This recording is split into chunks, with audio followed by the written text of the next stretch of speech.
বৃষ্টিটা দেখি অনেকের কাছে বেশ আনন্দের, বেশ রোম্যান্টিক, আবার কেউ কেউ দেখি আনন্দে বৃষ্টিতে ভিজে নাচতেই শুরু করে দেয়। আর আমাদের মতো ঘরের বউদের কাছে বৃষ্টি মানে কাজের তালিকাটা আরেকটু বেড়ে যাওয়া। বাইরে যখন তোমরা বৃষ্টির সৌন্দর্য উপভোগ করো, তখন আমরা সেই বৃষ্টির শব্দ শুনতে শুনতে সংসারের সব কাজগুলো গুছিয়ে নিই। অন্যান্য দিন তো বাসন মাজা কাজটা রাত্রিবেলায় গুছিয়ে রাখি, কাল আর হয়ে পারিনি। খেতে দিতে আর নিজে খেতে বেশ অনেক রাত হয়ে গেছে। সকালে ঘুম থেকে উঠে এই বাসি বাসন দেখতে আমার যে কি বিরক্তি লাগে, তাই আগের থেকেই ঘর দুয়ার ঝাড়পাল্লা দিয়েই বাসন কটাকে নিয়ে বসে গেছি। কি ভাগ্যিস আগে থেকেই বাইরের কাজগুলো আমি করে ফেলেছিলাম, নয়তো উঠোন ঝাড় দিতে গিয়ে আরও ভিজে যেতাম। এমনিতেই আমার শ্বাসকষ্ট, তার উপরে এই মাথার মধ্যে জল পড়লে আর তো রক্ষে নেই। এমনটাই ভাবতে ভাবতে আমি কাজবাজগুলো গোছাচ্ছিলাম, এর মধ্যেই দেখছি কিনা বৃষ্টি টিপি টিপি শুরু হয়ে গেছে। অল্প একটু কাজ বাকি ছিল, সেটাকেই চটজলদি গুছিয়ে নিয়েই স্নানটাকে সেরে ফেলেছি। আজকে আমি মাথাটাকে পুরো ধুয়ে নিয়েছি। বৃষ্টির জল মাথায় পড়েছে না, চুল উঠে যাবে তো। স্নানটা সেরেই বাবার মাথায় জলটা দিয়েই সোজা চলে গেলাম হচ্ছে গিয়ে রান্নাঘরে। অনেকটাই দেরি হয়ে গেছে। আর আজ সকালের টিফিনে থাকবে পেঁপে ভাজা আর রুটি। এই তোমরা কখনো পেঁপে ভাজা খেয়েছো? হেভি লাগে গো। ছোটবেলায় মায়ের হাতে কত পেঁপে ভাজা খেয়েছি।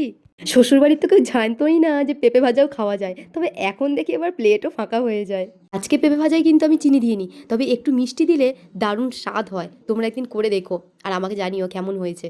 এটা কি করছি বলো তো, তেল বেশি হয়ে গেছে গো, তাই মাঝখানটা এরকম একটু ফাঁকা করে দিলাম, তেলটা পড়ে থাকবে। কি বুদ্ধি না!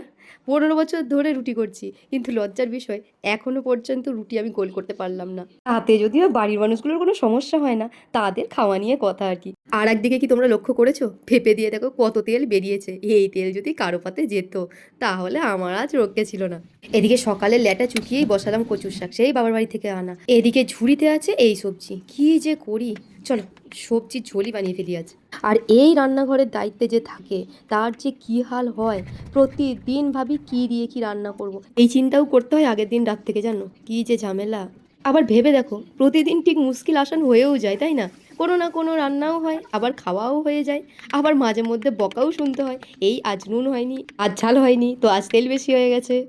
এইভাবেই কেটে যাচ্ছে আমাদের সংসার টক মিষ্টি ঝালে। জানো, আমি না আগে ছুরি দিয়ে কোনো কাজই করতে পারতাম না, কিন্তু এখন দেখছি নতুন ছুরি আসার পর হাতটা ভালোই চলছে।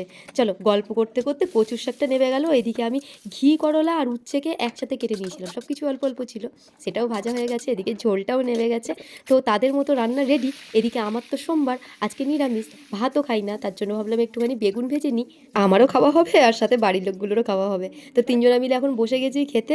আর বাড়ির সকলের তো আসতে ক্যামেরার সামনে একটু লজ্জা করে, তাই তারা আর আমার সামনে বসেনি।